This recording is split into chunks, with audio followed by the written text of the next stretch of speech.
Hello, আসসালামু আলাইকুম। আমি doctor S M Mamunur Rahman Rubel, SOS medicine. তো আপনাদের কোনো কোশ্চেন থাকলে করতে পারেন, সেটা হলো clinical topics of respiratory medicine. আসলে any question about the clinical examination findings সম্বন্ধে যদি কোনো কোশ্চেন থাকলে বলতে পারেন। কোশ্চেন করেন প্লিজ। আচ্ছা, আমার কথা শোনা যায়? হ্যালো,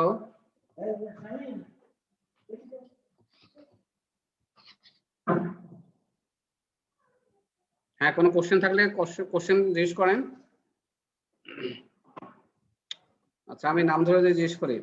শাহিন মিয়া, শাহিন মিয়া কে আছেন? জি আছি স্যার। হ্যাঁ, না স্যার না ভাই বললেও চলবে। কোশ্চেন রেসপিরেটরি এক্সামিনেশন সম্বন্ধে কোশ্চেন। আজকে তো কোশ্চেন করবেন আপনারা, আমি উত্তর দিব। আজকে তো আমার পড়ানো কিছু নাই। কোশ্চেন তো সবই তো আপনি মোটামুটি ক্লিয়ার করছেন, এই জন্য ভাইয়া কোশ্চেন খুঁজে পাচ্ছিলাম না। আচ্ছা, তারপরেও যদি কোনো পরে থাকে কোশ্চেন তো থাকবেই। এফসিপিএস এ কোশ্চেন ক্লাস আসলে তো মানে ক্লাসে আসলে সবকিছু তো সম্ভব না।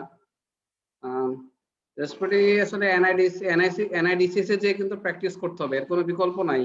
কথা হচ্ছেন এখন করোনার ভিতরেই করতে হবে। সুবিধা হলো হ্যাঁ ভাইয়া, ওই আমি কলাপ সম্বন্ধে কয়েকটা কথা জিজ্ঞাসা করতে চাচ্ছিলাম। সেটা হচ্ছে যে central collapse, peripheral collapse and compression collapse, এই তিনটা জিনিস আর কি। কলাপস যেটা আর কি মানে একটা ভাগ আরেকটা হচ্ছে কলাপস উইথ প্যাটেন্ট ব্রঙ্কাস। তাহলে এটা হলো যে কলাপস মানে যেটা ভাগ করা হয়েছে, যেটা একটা হলো কম্প্রেশন কলাপস হতে পারে, একটা হলো অ্যাবজর্পশন কলাপস আর কি। মেইনলি দুটো, একটা সেন্ট্রাল কলাপস আর একটা হলো পেরিফেরাল কলাপস, আর একটা নাম হলো কলাপস উইথ প্যাটেন্ট ব্রঙ্কাস। আচ্ছা, এটা আমি একটু ক্লিয়ার করি। কম্প্রেশনটা হলো যে ধরেন প্লুরাল ইফিউশন হলো, ম্যাসিভ প্লুরাল ইফিউশন অথবা ম্যাসিভ নিউমোথরাক্স। তাহলে কি হয়, চতুর্দিক থেকে পানি এবং বাতাসটা কি করবে, লাংসটাকে চাপ দিবে, চাপ দিয়ে লাংসটাকে কলাপস করে ফেলবে। এটা হলো কম্প্রেশন কলাপস, ঠিক আছে। আর অ্যাবজর্পশন কলাপস কোনটা? অ্যাবজর্পশনটা হলো যে প্রক্সিমাল ব্রঙ্কাসে কোনো হলো, গ্রোথ হলো, অথবা কোনো মাসলিশন হলো, অথবা মানে কোনো ব্রঙ্কাসের বাইরে কোনো লিম্ফ নোড অথবা কোনো মাসলিশন দিয়ে চাপ পড়লো, বা লিম্ফোমাতেই লিম্ফ নোড বড় হয়ে ট্র্যাকের উপরে প্রেসার পড়লো। তাহলে কি হয়, ট্র্যাকের ভিতরে প্রেসার পড়লে ডিস্টালি যে লাংসের যে টিস্যু, ওদিকে কোনো বাতাস থাকবে না, বাতাস আর যেতে পারবে না। তো যে বাতাস অ্যালভিওলের ভিতরে আছে, ওটা একসময় কি হবে, ব্লাডে অ্যাবজর্ব হয়ে যাবে। একটা পর্যায়ে কি হবে, ডিস্টাল পার্টটা কলাপস হয়ে যাবে, লাংসটা কলাপস হয়ে যাবে বা চুপসায় যাবে আর কি। এটার নাম অ্যাবজর্পশন কলাপস। এটার নাম হলো অ্যাবজর্পশন কলাপস। এখন এই কলাপস উইথ সেন্ট্রাল কলাপসটা হলো যে সেন্ট্রাল যদি ব্রঙ্কাসটা অবস্ট্রাকশন হয়, তখন বলা হয় সেন্ট্রাল কলাপস, যেখানে কলাপসের ফিচারগুলো ইউজুয়ালি পাওয়া যায়, যে trachea deviated to the same side, apex deviated to the same side, ঠিক আছে। এবং মানে মেডিসিনাল শিফটিং এর যে ফিচারগুলো, সেন্ট্রাল ব্রঙ্কাস যখন অবস্ট্রাকশন হবে তখন এই ফিচারগুলো ইউজুয়ালি পাওয়া যায়। অর্থাৎ সেন্ট্রাল ব্রঙ্কাস অবস্ট্রাকশন মানে ব্রঙ্কাই বা মেজর ব্রঙ্কাস যদি অবস্ট্রাকশন হয় তখন বলা হয় সেন্ট্রাল কলাপস। আর পেরিফেরাল মানে পেরিফেরাল ব্রঙ্কাস যদি অবস্ট্রাকশন হয়, পেরিফেরাল ব্রঙ্কাস হলে দেখা যায় লোকালাইজ কোনো মানে একটা লোব ইনভলভমেন্ট আসতে পারে, যেমন লোয়ার লোব ইনভলভমেন্ট বা মিডিল লোব ইনভলভমেন্ট, অথবা মানে আপার লোব, এরকম আর কি অনেকটা পেরিফেরাল কলাপস। এখন কলাপস নিয়ে আসলে একটু কন্ট্রোভার্সি আছে। সেটা হলো যে অনেক স্যার, আব্দুল্লাহ স্যার আর কি, উনি দেখছেন যেটা যে কলাপস উইথ প্যাটেন্ট ব্রঙ্কাস, আবার কলাপস উইথ মানে কমপ্লিট অবস্ট্রাক্টেড ব্রঙ্কাস। এখন এইটা নিয়ে একটু কন্ট্রোভার্সি আছে। মানে কোনো স্যার বলে কলাপস মানে কলাপস, এখানে প্যাটেন্ট ব্রঙ্কাস মানে টার্মটা আসবে না, ঠিক আছে। আব্দুল্লাহ স্যার তো ডেফিনেটলি অনেক বড় স্যার, ওনার সম্বন্ধে কোনো কথা আমি বলবো না। আমার যেটা মনে হচ্ছে, আমার অভিমত আর কি, এটা আমারটা ভুল হইতে পারে, সেটা হলো যে আমার কাছে মনে হয় যে কলাপস মানে প্যাটার্ন ব্রঙ্কাস থাকলে আবার কলাপস কেমনে হবে আসলে, কথা বুঝছেন? মানে প্যাটার্ন ব্রঙ্কাস মানে তো বাতাসে ঢুকতেছে, বাতাস ঢুকলে তো আর কলাপসের ফিচার থাকবে না। কারণ যেহেতু আব্দুল্লাহ স্যারের বই আছেন এবং অনেক স্যার এটা বিশ্বাস করেন, তো মানে কলাপস উইথ প্যাটার্ন ব্রঙ্কাস মানে হলো ওখানে আপনি মাস মানে কনসোলিডেশন মতো ফিচার পাবেন। প্যাটার্ন ব্রঙ্কাস মানে হলো ওখানে ব্রঙ্কিয়াল ব্রেথ সাউন্ড পেতে পারেন এবং ভোকাল রেজোনেন্স, ভোকাল ফিমিটাস বেশি থাকতে পারে। সেটা হলো কলাপস উইথ প্যাটার্ন ব্রঙ্কাসের ফিচার। আর যেখানে কলাপস মানে একদম টোটাল কলাপস, সেখানে মানে ব্রেথ সাউন্ড কম পাবেন, ভোকাল রেজোনেন্স, ভোকাল ফিমিটাস সবই মানে কম পাবেন, ঠিক আছে? তো এই টার্মগুলা মানে প্যাটার্ন ব্রঙ্কাস মানে হলো একটু হলো বাতাস যাচ্ছে, সেজন্য আপনি ওখানে কনসোলিডেশনের মতো একটা ফিচার পেতে পারেন। আদার ফিচার মানে কলাপস মানে ট্র্যাকিয়া শিফটেড, আবার দেখতেছেন যে ব্রঙ্কিয়াল ব্রেথ সাউন্ড পাচ্ছেন, ভোকাল রেজোনেন্স বেশি পাচ্ছেন, তখন আপনি মানে কলাপস উইথ প্যাটার্ন ব্রঙ্কাস একটা ডিডি হিসেবে আনতে পারেন।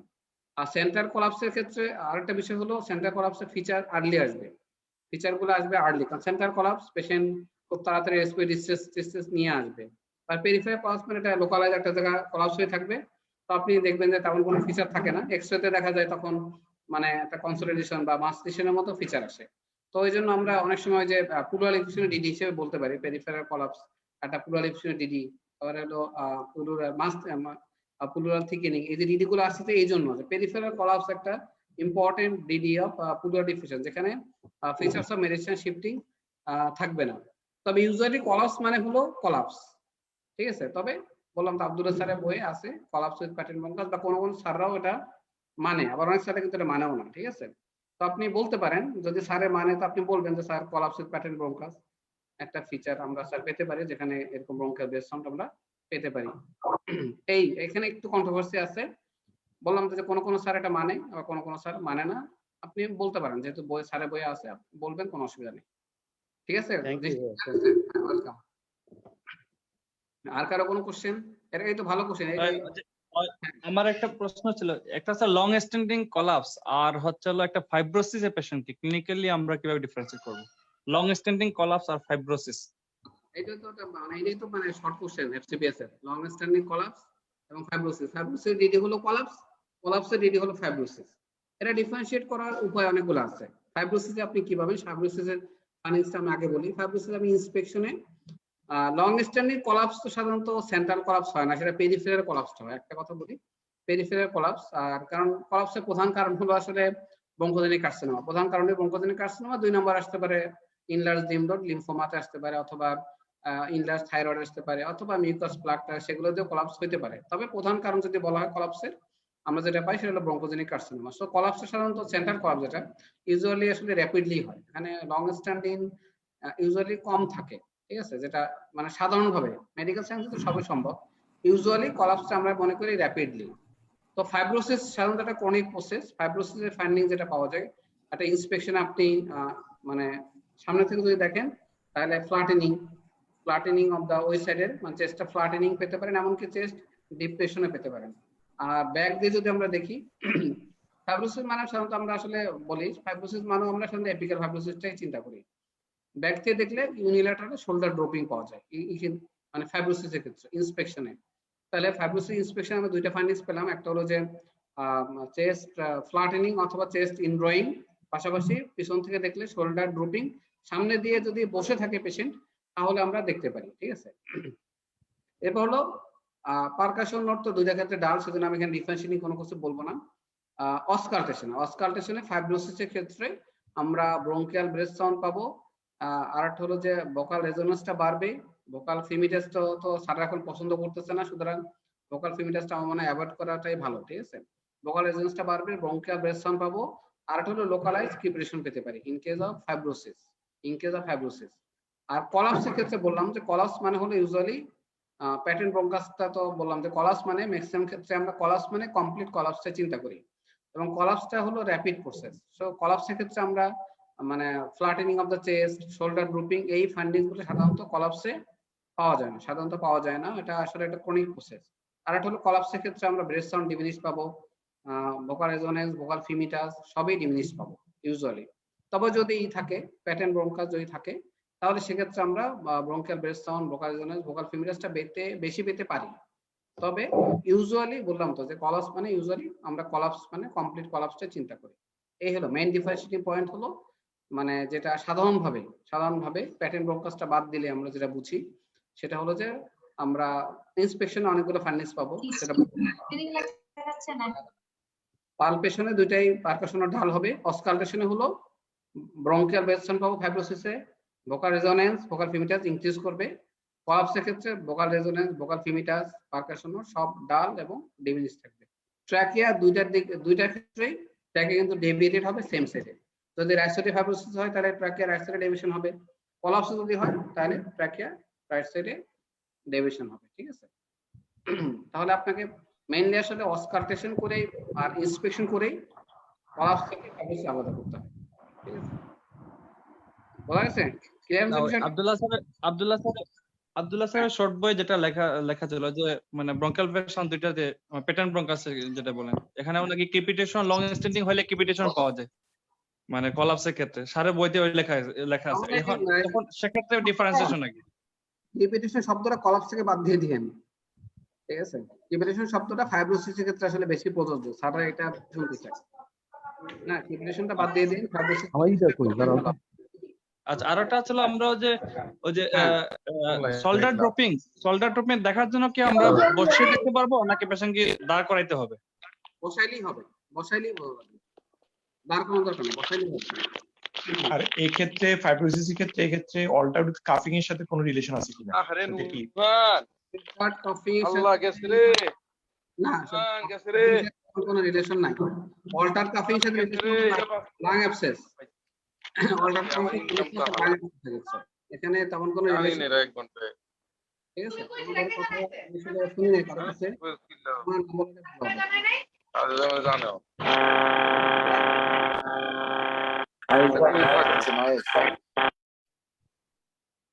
কাফিং কথাটা আসলে এখানে নাই। ঠিক আছে, সুতরাং এখানে আমরা এই অল্টার কাফিং কথাটা ফাইব্রোসিসে আনবো না। আসলে অল্টার কাফিং শুধুমাত্র আমরা ব্রঙ্কাইটিস আর একটা হলো যে ডিপিএলডি, দুইটা ক্ষেত্রে বলবো, যেগুলো যেখানে আমরা সাধারণত বলি না বা স্যাররা শুনতে অভ্যস্ত না বা স্যাররা বলে না, সেখানে মনে হয় এই কথাগুলো না আনাটাই ভালো হবে। কথা বলছেন, না আনাটাই ভালো হবে।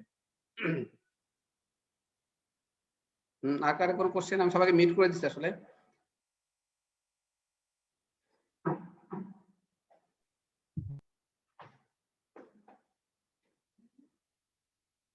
তাহলে অল্টার কাফিং দুই ক্ষেত্রে আমরা শুধু আনবো, সেটা হলো ব্রঙ্কাইটিস আর ডিপিএলডি তে আমরা অল্টার পাবো, আর অল্টার পাবো না ডিপিএলডি তে, আর ব্রঙ্কাইটিসে অল্টার হবে বাই কাফিং, ব্যাস এতটুকুই।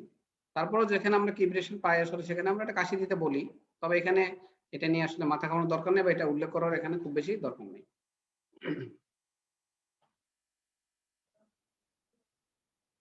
আর কারো কোনো কোশ্চেন? নজরুল ইসলাম ভাই থেকে। ভাই ক্রিপিটেশন বলে কি একদম ফাইন কোর্স এগুলো বলার দরকার আছে নাকি শুধু ক্রিপিটেশন বলেই চলে আসে বেটার হবে? কিউবিটেশন মানে কিউবিটেশন এখানে ফাইন কোর্স এটাও অত উল্লেখ করার দরকার নাই। কথা বুঝছেন? আপনি শুধুমাত্র ব্রঙ্কাইটিস এবং ডিপিএলডি ক্ষেত্রে কিউবিটেশনটাকে জোর দিয়ে বলবেন, যে যেহেতু আপনি যদি মনে করেন যে ব্রঙ্কাইটিস তখন বলবেন যে কোর্স কিউবিটেশন। ফাইব্রোসিসের মতো ফাইন একটা লোকালাইজ কিউবিটেশন পাওয়া যেতে পারে, লোকালাইজ একটা ফাইন কিউবিটেশন পাওয়া যায়, কোর্স না। আর মানে আমরা মেইনলি বলবো হলো ব্রঙ্কাইটিস এবং ডিপিএলডি চিন্তা করবো, তখন জোর দিয়ে বলবো যে কোর্স কিউবিটেশন অল্টারড বাই কাফিং, তাহলে fine কিউবিটেশন does not altered by কাফিং। ঠিক আছে, অন্যগুলোর ক্ষেত্রে এত জোর দিয়ে বলার কোনো দরকারই নেই। এটা অন্য ফাইন্ডিংস গুলো যেগুলো বেশি ইম্পর্টেন্ট ফাইন্ডিংস সেগুলো বেশি করে বলবো, যে ভোকাল ফিল্টার বেশি, ভোকাল রেজোনেন্স বেশি, পারকাশনটা dull, apex shift trachea shift to the M side, shoulder drooping present, shoulder এখানে ফ্ল্যাট প্রেজেন্ট, এইগুলো আমরা জোর দিয়ে বলবো। ঠিক আছে, কিউবিটেশনটা বলতে পারি লোকালাইজ কিউবিটেশন প্রেজেন্ট, এতটুকুই। সারা এটা নিয়ে অত কি করে না, আমি যেটা দেখছি বা ভাইদের মুখে শুনছি বা সাথে মুখে শুনছি, তারা এটা নিয়ে অত মাথা ঘামান না। অন্য কোচিংটা শিখতে হলো।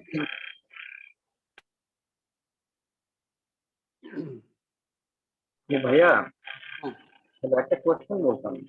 হ্যাঁ হ্যালো ভাইয়া, আপনি বললেন সেন্ট্রাল কলাপস আর পেরিফেরাল কলাপস। আসলে কলাপস মানেই তো সেন্ট্রাল কলাপস, মানে পেরিফেরাল কলাপসটা তো আসলে ওই প্যাটার্ন বঙ্কাসের সাথে সম্পর্ক। বলে যদি বঙ্কাস প্যাটার্ন থাকে বেস কাউন্ট বঙ্কেল হয়, বোকালের জন্য ইনক্রিজ করে, এটাকে পেরিফেরাল কলাপস। কলাপস মানে হলো সেন্ট্রাল ব্রঙ্কিয়াল যদি কলাপস হয়ে যায় সেটা হলো সেন্ট্রাল কলাপস, এখানে মেডিসিন শিফটিং হয়।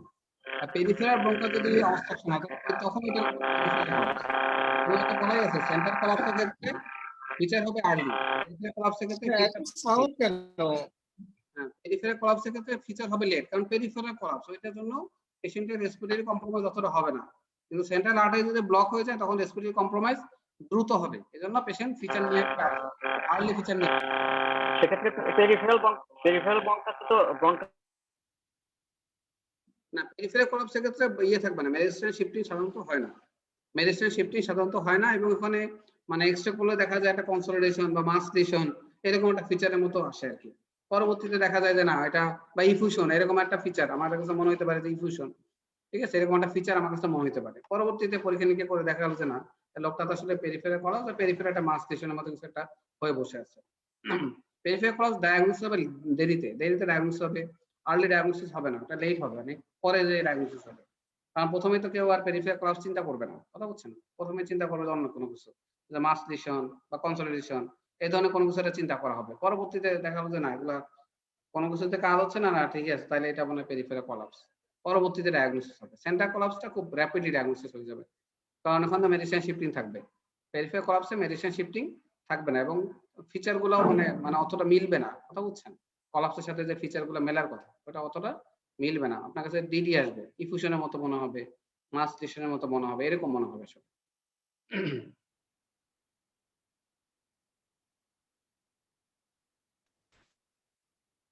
হ্যালো, তবে পরীক্ষা দেওয়া হয় সেন্ট্রাল কোলাপস, পেরিফেরাল কোলাপস কিন্তু সাধারণত দেওয়া হয়, যদি দেওয়া হয় তাহলে সেন্ট্রাল কোলাপসে দেওয়া হবে। হ্যালো, হ্যাঁ বলেন। হ্যাঁ, আসসালামু আলাইকুম রুল ভাই। হ্যাঁ হ্যাঁ ওয়ালাইকুম আসসালাম। আমি জানতে চাচ্ছিলাম যে যে মানে আমরা যদি বঙ্কোজেনিক কার্সিনোমা মানে ডায়াগনোসিস হয় কোলাপসের, তাহলে যে মডালিটি অফ ইনভেস্টিগেশন, যেটা আমরা কখন এফএনএসি করব, কখন বঙ্কোস্কোপি, বায়োপসি, টিবিএনএ, এইগুলো একটু যদি ডিটেলস বলতেন তাহলে মনে হয় সুবিধা হতো। থিওরিটিক্যাল আলাপ চলে আসবে আর কি। ব্রঙ্কোস্কোপি টিবিতে এনে আচ্ছা বলি, ব্রঙ্কোস্কোপি হলো যদি সেন্ট্রাল লিশন পাই, কথা বুঝছেন, সেন্ট্রাল লিশন এক্সরে করে দেখা গেল একদম মডালিটি ইনভেস্টিগেশন তো এক নম্বরে চেস্ট এক্সরে করবো, এটা প্রথমে ইনভেস্টিগেশন। চেস্ট এক্সরে করে আমি দেখবো যে লিশনটা কোথায়, সেন্ট্রাল লিশন না পেরিফেরাল লিশন। যদি সেন্ট্রাল লিশন হয় তখন আমরা কি করবো, সিটি বঙ্কোস্কোপি করবো, বঙ্কোস্কোপি গাইডেড বায়োপসি। দেখা গেল যে না এটা সেন্ট্রাল লিশন না পেরিফেরাল লিশন, তখন তার ব্রঙ্কোস্কোপি করে আমি ওই লিশন থেকে বায়োপসি নিতে পারবো না, তখন আমাকে করতে হবে কি সিটি গাইডেড এফএনএসি, তখন আমরা করবো সিটি গাইডেড এফএনএসি, ঠিক আছে, সিটি গাইডেড এফএনএসি করে আমি ডায়াগনোসিসটা কনফার্ম করে ফেললাম। এরপর হলো যে হ্যাঁ টিবিএন এটা কখন, ট্রান্সব্রঙ্কিয়াল রেসপিরেশন, ঠিক আছে, এটা হলো যে যখন দেখলাম যে না আমার লাংসে কোনো লিশন পাওয়া যাচ্ছে না, শুধুমাত্র মেডিসিনাল ওয়ার্ডিনিং আছে।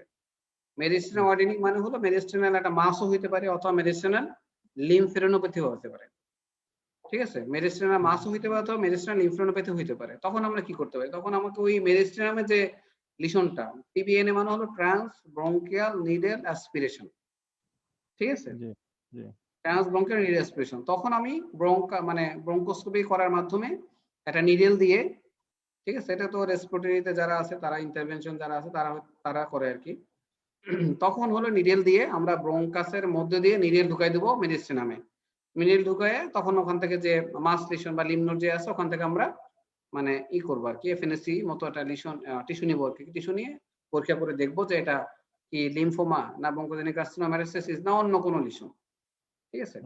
এরপরে কিছু ইনভেস্টিগেশন করতে হবে, এটা ডায়াগনোসিস কনফার্ম হলো, এরপরে ইনভেস্টিগেশন করবো টু সি মেটাস্টেসিস, ভাগ করে ফেলতে হবে, টু ডায়াগনোসিস দা ডিজিজ, দুই নম্বর হলো টু সি দা মেটাস্টেসিস। মেটাস্টেসিস দেখার জন্য আমরা আল্ট্রাসোনোগ্রাম করতে পারি abdomen, CT scan of the abdomen করতে পারি, CT scan of the brain করতে পারি, ঠিক আছে, এবং CT scan of the chest বা অন্য বা MRI of the lumber spine, রোগীর অবস্থার উপরে MRI of the lumber spine করতে পারি, এগুলো করে আমরা মেটাস্টেসিসটা দেখবো।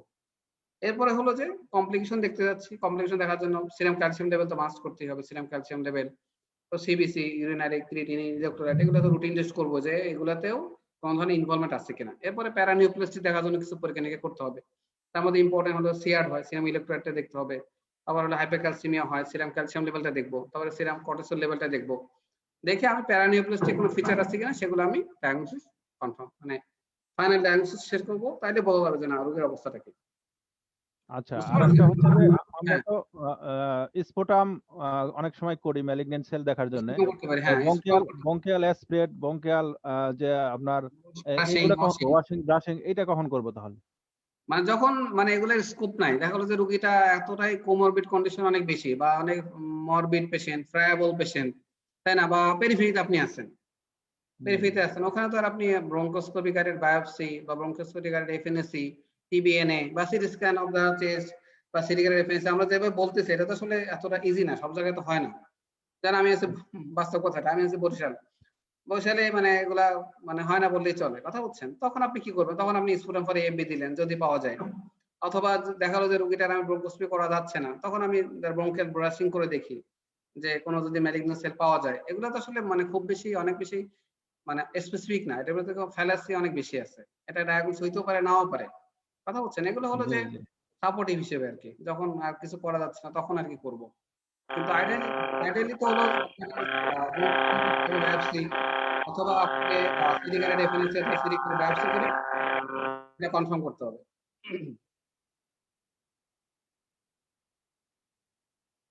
ভাইয়া, ওই যে আমরা এক্স রে কথা বললেন আপনি, যে সেন্ট্রাল লেসনারকে এক্স রে কোনো ডিমার্কেশনের কোনো ইয়ে আছে যে এটা এত দূর হলে সেন্ট্রাল, এত দূর হলে পেরিফেরাল, এরকম কিছু আছে? এরকম কোনো কিছু তো বইয়ে পাই নাই, সেন্ট্রাল বা পেরিফেরাল। সেন্ট্রাল মানে হলো যে হ্যাঁ, সেটাই। সেন্ট্রাল পেরিফেরাল লিসন এরকম তো ডিমার্কেটিং কোনো পয়েন্ট আসলে কোনো বই নাই। আব্দুল্লাহ স্যারের বইও তো এক্সরে। আপনার এখানে মানে একটা সাউন্ড আসতেছে, এই জন্য আপনাকে মিউট করে দিচ্ছি আসলে আমি, মানে একটা ইয়ে আসতেছে আসলে, এরকম কোনো ডিমার্কেটিং পয়েন্ট বইয়ে নাই। আমরা তো শুধু মাত্র এক্সরে যদি মনে হয় লিশন কোন জায়গায় আছে, তাহলে আমি ল্যাটারাল ভিউ করতে পারি, right lateral view, left lateral view করে আমরা মোটামুটি একটা আইডিয়া করতে পারি যে না এটা সেন্টার মান হলে একদম মানে মানে মিড লাইনের সাথেই আর কি, পেরিফেরাল মানে হলো মিড লাইন থেকে দূরে, মিড লাইন থেকে দূরে, এতটুকুই তো বইপত্রে আছে।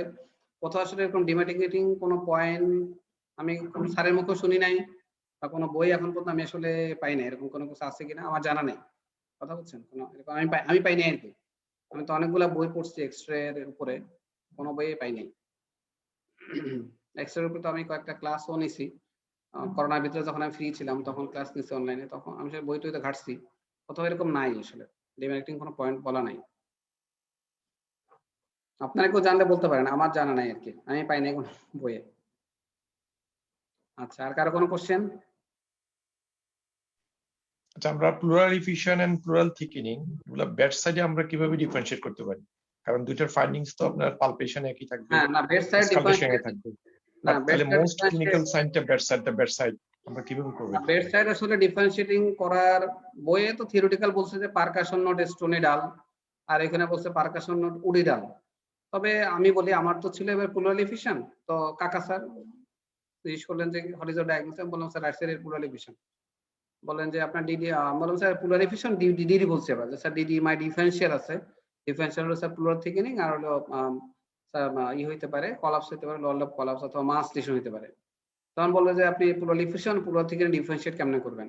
তখন আমি বলছি sir I will do simple investigation, chest x-ray করব, রাইট।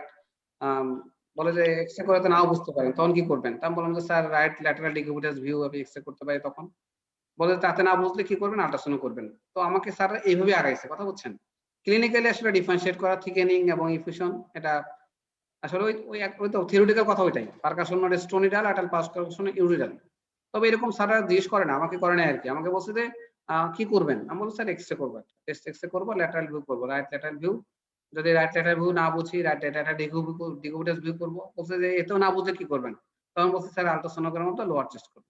এটা বলার পর স্যার কোনো কথা বলে নাই, বলছে ঠিক আছে ওকে চলেন নেক্সট কাজে দিয়ে, চতুর্থ কাজে নিয়ে গেছে আর কি আমাকে।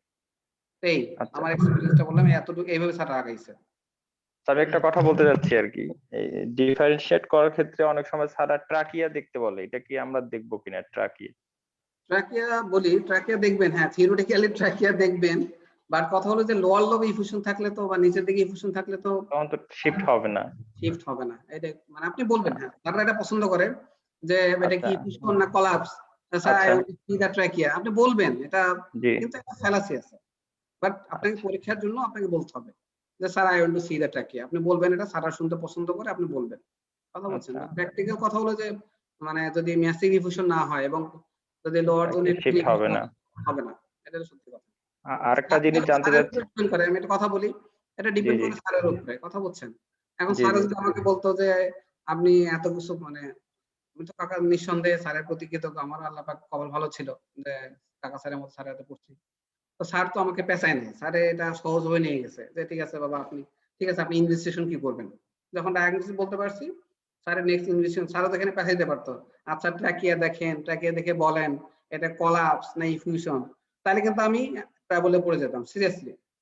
কারণ এখানে তো lower zone effusion, fifth six intercostal space থেকে তার ইফিউশন, এখানে তো ট্র্যাকিয়া আসলে ইফিউশনে শিফট হইতো না। তাহলে আমি তো মানে আমাকে যদি স্যার বলতেন মানে যে চাইতেন যে মানে প্রবলেমে ফেলবেন, তাহলে তো আমি প্রবলেমে আসলে পড়তে পারতাম।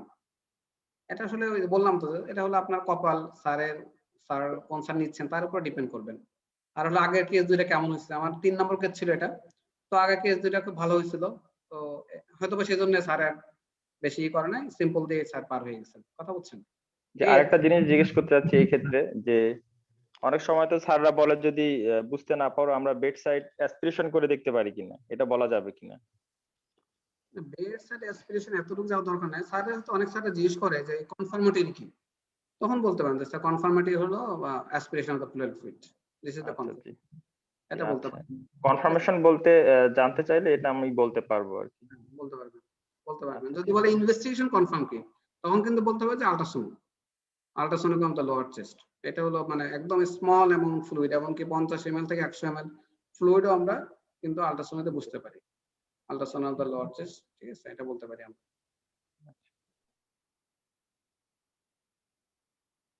আর কারো কোনো কোশ্চেন? না, ভালো, আসলে আপনাদের কোশ্চেন গুলো ভালো লাগছে আমার কাছে। ভাই মেসিভ প্লুরাল ইফিউশন এর কোনো ক্রাইটেরিয়া মানে কতটুকু হইলে মেসিভ বলে এরকম কিছু আছে না? বা ম্যাসিভের কোনো সংজ্ঞা তো কোনো বই পাইনি আসলে, ম্যাসিভের কোনো সংজ্ঞা আপনাদের কারো জানা থাকলে বলতে পারেন, আমার জানা নাই ম্যাসিভের কোনো সংজ্ঞা আছে কিনা, কারণ আমি বোর্ডে কোনো বইয়ে পাইনি, এটা হলো প্রবলেম। ম্যাসিভ হয়তো এটা বলে যখন ইয়ে হইতে পারে যে মানে ট্র্যাকিয়া পেজ শিফটেড হইলে মোস্ট প্রবলি এটা হইতে পারে, আমার এটা অ্যাকচুয়ালি জানা নেই, ম্যাসিভ কোনো সংজ্ঞা আমি পাইনি আর কি, কোনো জানা নেই, আমার কোনো বইয়ে পাইনি আর কি, কথা বুঝছেন। এরকম কোনো ভাগ তো করা নাই কোথাও আসলে, যতটুকু হলে রেডিওলজি দিয়ে কোনো চেঞ্জ দেখা যেতে পারে, লোয়ার জোন বা লোয়ার জোন মিডল জোন যদি ইয়া করে ইনভলভমেন্ট হয়, সেক্ষেত্রে কি আমরা ম্যাসিভ বলতে পারি? ম্যাসিভ তখন এই ধরনের একটা জলিল স্যার কিন্তু এই ধরনের একটা কথা বলছিলেন যে রেডিওলজি অনুসারে এক্সরেতে যদি এটা দুইটা জোন যদি ইনভলভ করে অনেক সময় এটাকে আমরা ম্যাসিভ বলে থাকি। এটা আবার সেই ক্ষেত্রে হচ্ছে আবার ট্রাকিয়াটা হচ্ছে গুরুত্বপূর্ণ ইন্ডিকেটর হিসেবে থাকে যে ট্রাকিয়া শিফট হলো কিনা, এই ধরনের কথা একবার স্যার বলছিলেন আর কি। আমি আব্দুল্লাহ স্যারের ক্লাস তো করছি অনেকবার, মানে স্যার আব্দুল্লাহ স্যারের ধরে স্যারের ক্লাসটা করা হয়নি, আব্দুল্লাহ স্যারের ক্লাস হ্যাঁ, আব্দুল্লাহ স্যার অবশ্য কখনো বলে নাই, ওনার বইও লেখা নাই ম্যাসিভের সংজ্ঞাটা। না, এটা ওই জলিল স্যারের কথা বলছেন, জলিল স্যার বলছেন। জলিল স্যার বলছেন না, যাক তাহলে মানা যায়, আমরা মানতে পারি জলিল স্যার যেহেতু বলছেন, তাহলে আমরা এটা মেনে নেই। আমিও শিখলাম যে ট্র্যাকিয়া যদি শিফট হয় তখন আমরা বা 2 জন অথবা তার চেয়ে বেশি জন যদি ইনভলভ করে তাহলে আমরা এটা ম্যাসিভ বলতে পারি, ঠিক আছে।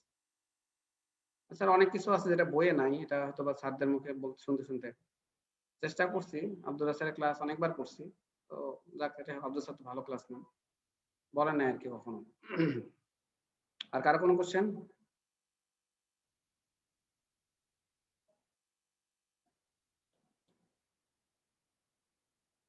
আচ্ছা ভাইয়া, ধরুন টেস্ট ব্যাক থেকে দিলে কি স্যারের পারমিশন নিয়ে দেখা শুরু করে দেবো নাকি পারমিশন নিয়ে দেখা ভালো? রিলিভেন্ট যদি দেখতে চাই মানে যে কোনো এক্সামিনেশন দিলে টেস্ট বা এটা হলো স্যারের উপরে, ব্যাক থেকে দিল আমি ট্র্যাকে দেখে ফেললাম সাথে সাথে, এটা কি ট্র্যাকে দেখতে পারবেন না, ঠিক আছে। এটাও বললাম তো, মানে এটাও স্যারের উপর ডিপেন্ড করে। অনেক স্যার বলে যে আপনি রিলেভেন্ট কেন দেখলেন না, বলি, আর অনেক স্যার বলবে যে আপনি আমাকে না জিজ্ঞেস করে কেন রিলেভেন্ট দেখলেন। তো এটা স্যার টু স্যার ভেরি হবে, কথা বুঝছেন। কোন স্যার পছন্দ করে আপনি সাথে রিলেভেন্ট দেখে ফেলবেন, ব্যাক করলেন সাথে ট্র্যাকে দেখে ফেলবেন, এটা কোন স্যার পছন্দ করে। আবার কোন পিজি স্যাররা সাধারণত ওনারা পছন্দ করেন যে আপনি রিলেভেন্ট সাথে দেখে ফেলবেন। আবার যেটা মনে হচ্ছে ঢাকা মেডিকেল যারা আছেন ওনারা আবার এটা পছন্দ করেন না, ওনারা পছন্দ করেন যে না আপনি করবেন, মানে ব্যাক এক্সামিন শেষ করার পরে স্যারকে জিজ্ঞেস করবেন sir I am to see relevant, I am to see examine the trachea, তো এটা স্যার টু স্যার ভেরি হবে, স্যার টু স্যার ভেরি হবে। কোনো স্যার মানে রিলেভেন্ট দেখলে খুশি হবে, আবার কোনো স্যার বলবে যে না রিলেভেন্ট দেখার আগে আমার অনুমতি নিতে হবে। কথা বুঝছেন? যেমন আমি বলি আমার গতবার যেটা খারাপ করলাম, গতবার পিরিকোডিয়াম দেখার পরে আমি বেজ অফ দ্য লাইন দেখে ফেলছি। দেখার পরে যেদিন ছেলের নাম বলবো না স্যারের খুব রাগ হয়ে গেছে। হ্যাঁ আপনি বেজ অফ দ্য লাইন দেখছেন, আমাকে তো পারমিশন নিলেন না। আমি বললাম স্যার এটা তো পিরিকোডিয়াম এক্সামিনেশনের পার্ট। তো সে মানতে রাজি না, বলে না এটা পিরিকোডিয়াম এক্সামিনেশনের পার্টই না। আবার আমি পরে আরেক স্যারের কাছে জিজ্ঞেস করছি, স্যার পিরিকোডিয়ামের সাথে ল্যাঙ্গুয়েজ কি অনুমতি নিয়ে দেখতে হবে? ওই স্যার বলছেন যে না অনুমতি নেওয়ার কোনো দরকার নেই, এমনি দেখলেই হবে। তো এরকম আর কি, এখানে স্যার টু স্যার ভেরি হবে। এখন এটা স্যারের মানসিকতার উপর ডিপেন্ড করে। আমার মনে হয় বেটার হলো যে sir I want to see relevant বইলে আপনি দেখেন, তাইলে মনে হয় আপনি সেফ থাকলেন। মানে তাহলে স্যারে যিনি অনুমতি নেওয়া পছন্দ করেন সেও খুশি হইলো, আর যিনি অনুমতি নেওয়া পছন্দ করেন না তিনিও খুশি হলেন যে না ঠিক আছে সে তো দেখতে চাইছে। কথা বলছেন? বেটার হলো এটা, অনুমতি নিয়ে দেখাটাই মনে হয় বেটার, আমার কাছে মনে হয়। কিছুদিন আগে, হ্যাঁ তো 3 থেকে 4 মাস আগে যে জলিল স্যার একটা বিডি ফিজিশিয়ানে ক্লাস নিয়েছেন, ক্লিনিক্যাল ক্লাস। জলিল স্যার ওই ক্লাসে তো স্যার সরাসরি বললেন যে এখন হচ্ছে রিলিভেন্ট আমরা না বললেও যে তোমরা দেখে ফেলবা, কারণ রিলিভেন্ট হচ্ছে পার্ট অফ এক্সামিনেশন, এক্ষেত্রে পারমিশন লাগবে না। স্যার কিন্তু এটা স্পেসিফিকলি ক্লারিফাই করছেন কিন্তু ওই বিডি ফিজিশিয়ানের ক্লাসে। আমি তো স্যারের প্রতি রেসপেক্ট রেখে বলতেছি যে এটা বললাম যে বিএসএমও স্যাররা যদি পরীক্ষা নেয় আপনি রিলেভেন্ট সাথে সাথে গিয়ে পারবেন, কোনো অসুবিধা নেই। কিন্তু বাইরে বিএসএমও স্যাররা অনুমতি নেওয়াটা পছন্দ করে না। বিএসএমও বাইরে যারা আছেন তারা অনুমতি না নিলে আবার মাইন্ড করতে পারে। কথা বুঝছেন? তো বিএসএমও বাইরে যারা আছেন ওনারা পরীক্ষা নিলেন আপনি অনুমতি নেবেন, এটাই বেটার, নিরাপদ থাকা যাবে। বললাম না আমি base of the line examination এটা তো পার্ট, আমি জিজ্ঞেস না করে দেখছি, স্যারে বকা দিয়েছেন।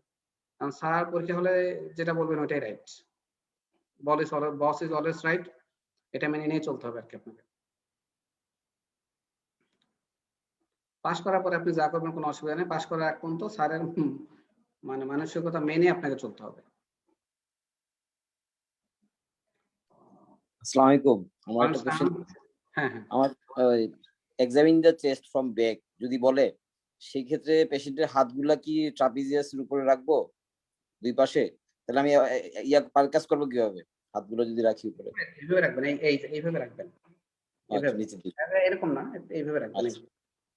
আচ্ছা ব্যাক অফ দ্য দিলে অবশ্যই কিন্তু ক্লাবিং দেখে ফেলবেন। হ্যাঁ ক্লাবিং এর জন্য ক্লাবিং দেখবেন এবং সিস্টেমেটিক যদি পারেন একটু করে লিম নোট হাত দিবেন, একটু লিম নোট আছে কিনা যদি সম্ভব হয় আর কি। ক্লাবিংটা তো অবশ্যই দেখবেন, ঠিক আছে? এইভাবে হাত রাখবেন নাকি, তাহলে সুবিধা। Thank you.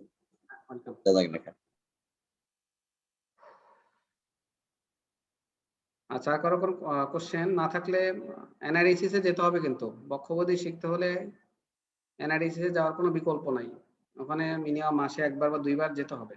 আর একটা হলো যে কন্টিনিউয়াসলি পড়বেন। আমি চাই সবাই পাস করে দেখ।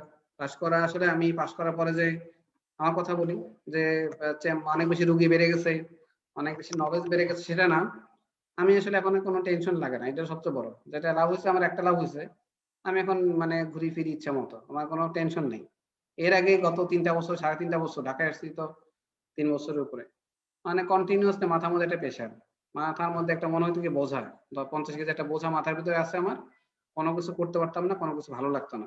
সেজন্য মানে যেবার পরীক্ষা দিবেন ওইবারই মনে করবেন আমাকে এইবারই পাস করতে হবে। কথা বুঝছেন? কখনোই মাথার ভিতরে এটা রাখবেন না যে আমাকে পরের বার পাস করে, এরকম না। এরকম করলে কিন্তু প্রিপারেশন ভালো হয় না। প্রতিবারই মনে করবেন this is the last time এবং this is the final time, আমি এইবারই পাস করব। হ্যাঁ, এবং নিয়ত করবেন না আমাকে পাস করতে হবে।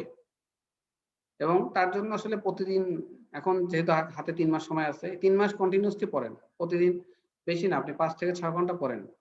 ডেভিডসনটা মাথায় ঢুকে ফেলেন। ডেভিডসন যদি মাথায় ঢুকে যায়, আমার এবার যেটা হয়েছিল, এবার যে পাস করলাম, আমি লাস্টের দিকে আর ডেভিডসন মানে পড়তে ভালো লাগতেছিল না। আমি ডেভিডসন এরকম আর কি, মানে মনে হচ্ছে যে ডেভিডসন আর কি পড়বো সিরিয়াসলি। তো এরকম লেভেলে আপনারাও যাবেন, যখন একটা সময় আসবে তখন ডেভিডসন আপনি 1 মাস না পড়লেও কোনো সমস্যা হবে না, আপনি সব বলতে পারবেন। তো এরকম লেভেলে যখন যাবেন তখন আপনাকে কেউ আটকাইতে পারবে না। এবং এটা বারবার পড়ার কোনো বিকল্প নাই। ডেভিডসনটাকে মিনিমাম 100 বার পড়বেন। 100 বার পড়লে দেখবেন যে 100 বারই নতুন নতুন কোনো ইনফরমেশন পাচ্ছেন। এবং স্যাররা কিন্তু ডেভিডসনের বাইরে কোনো কিছু পছন্দ খুব বেশি করে না আর কি। ডেভিডসনের কথাটাই আপনি লেখেন, ডেভিডসনের কথাটাই বলেন, দেখবেন স্যাররা আপনাকে পাস করে দেবে। কথা বুঝছেন? আচ্ছা, আর কারো কোনো কোশ্চেন? আর একটা হলো যে শর্ট কেসে ডায়াগনোসিস হয়ে গেলে স্যাররা আসলে বেশি একটা পেঁচায় না। আমি যেটা বুঝলাম ডায়াগনোসিস যদি আপনি করতে পারেন, ডায়াগনোসিস যদি কারেক্ট হয়, এরপরে বেশি স্যাররা আর মানে বেশি মানে ই করে না, বেশি আপনাকে আটকানোর চেষ্টা করে না। স্যাররা শর্ট কেসে মানে ডায়াগনোসিসটা চায়, এবং আপনার অ্যাপ্রোচটা কি অ্যাপ্রোচ এবং ডায়াগনোসিসটা। আর একটা হলো বলাটা, আমরা বলাটা প্র্যাকটিস করি না। আমরা বলতে পারি, আমরা অনেক কিছু বের করি, অনেক কিছুই করি, বলাটা আমাদের কিন্তু ই থাকে, বলার ভিতরে আমাদের মানে স্মার্টনেস এর অভাব থাকে। আমি বলবো আসলে বলাটা আপনাকে প্র্যাকটিস করতে হবে, যে এরকম প্র্যাকটিস করতে হবে, রাইট সাইডে পুল এলিভেশন, তুই বল বা আপনি বলেন, এরকম প্র্যাকটিস করতে হবে। যে অন এক্সামিনেশন অফ দিস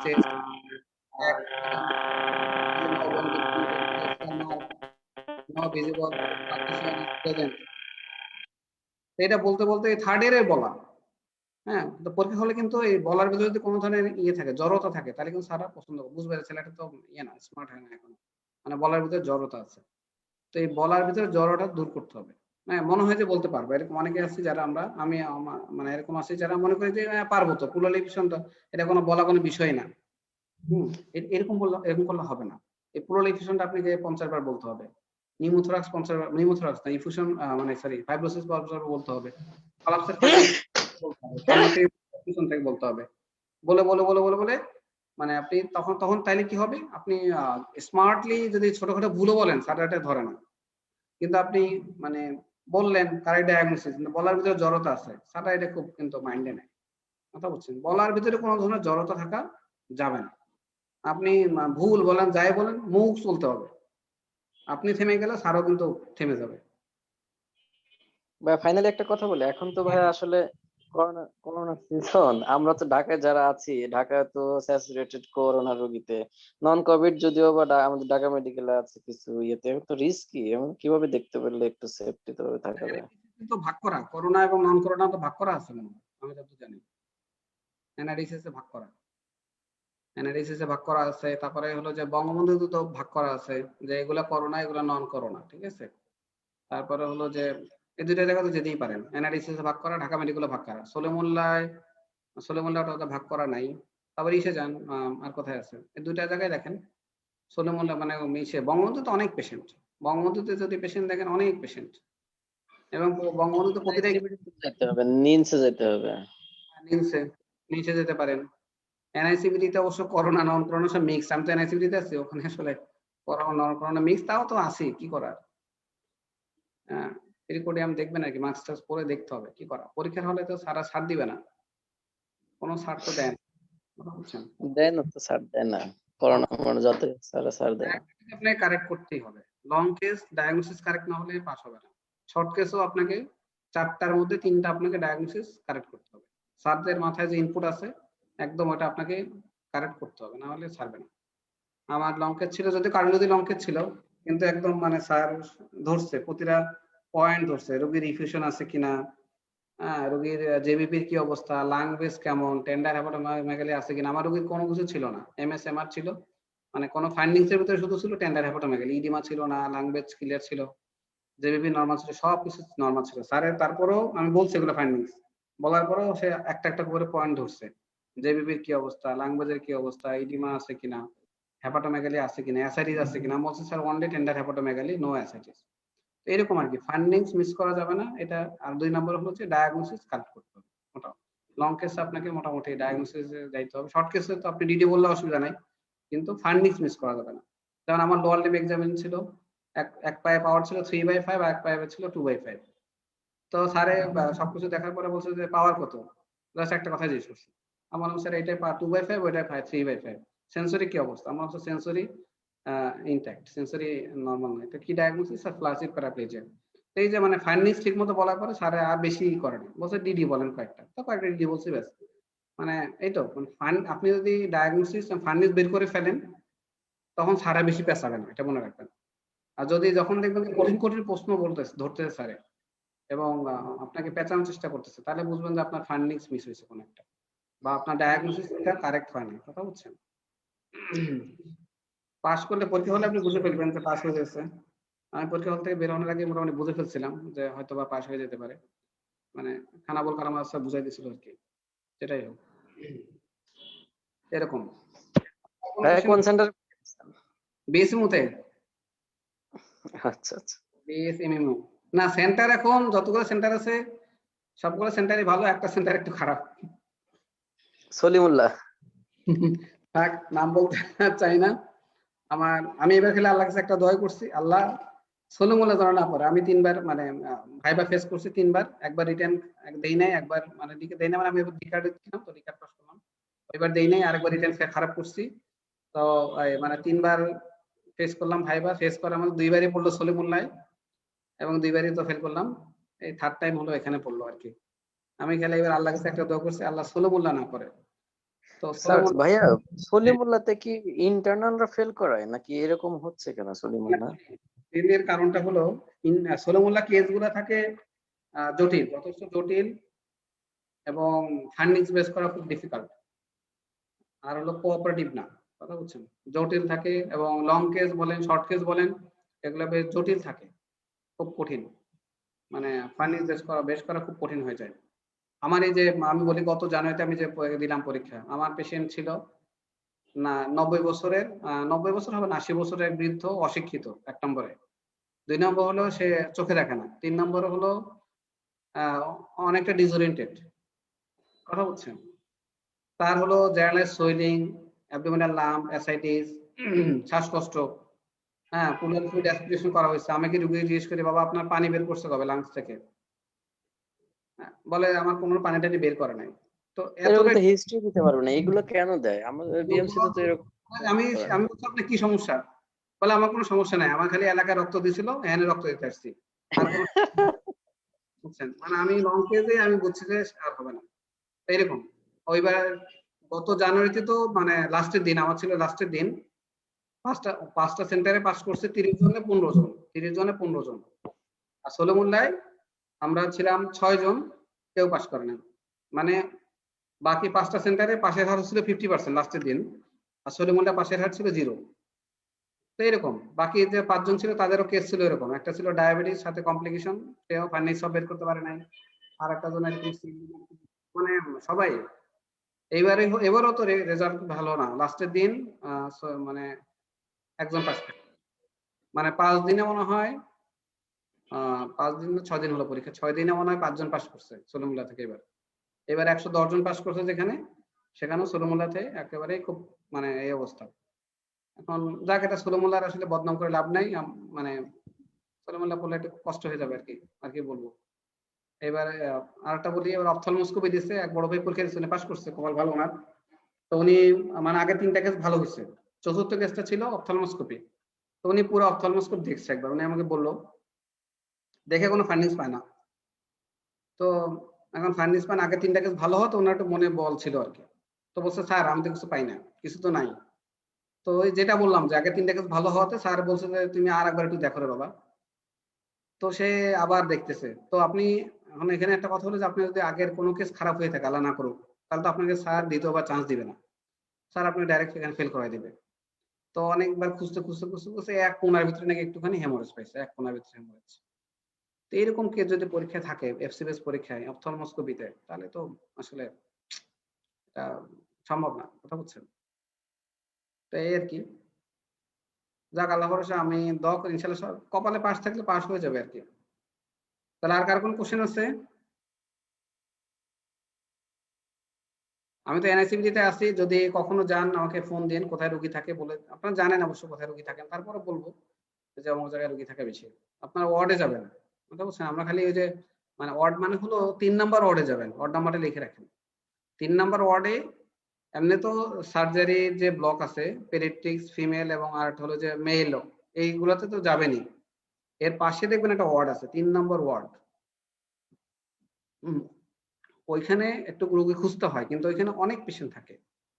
3 নম্বর ওয়ার্ডে অনেক পেশেন্ট থাকে, ওখানে রোগী দেখবেন। এবং ওইখানে দেখবেন যে এমনি অন্য মেইন যে ওয়ার্ড তার চেয়ে ওখানে বেশি রোগী পাবেন, কথা বুঝছেন? তো আজকে আমরা সবাই শেষ করি ক্লাস। ভাইয়া নম্বরটা একটু দেন। আচ্ছা, 01712 জি 273 178। তবে এনআইসি 178। Thank you. হ্যাঁ, তবে এনআইসি প্রবলেম আছে। প্রবলেমটা হলো ওখানে কিন্তু নেটওয়ার্ক অবস্থা খুব খারাপ। মানে হলো অনেক সময় নেটওয়ার্ক নাও পাওয়া যেতে পারে, আপনি মেসেঞ্জারে ভাই আবার নাম্বারটা একটু আবার বলেন 01712 01712 273 273 178। Thank you. ঠিক আছে, তো সবাইকে ধন্যবাদ। তাহলে ক্লাস শেষ করি। আসসালামু আলাইকুম।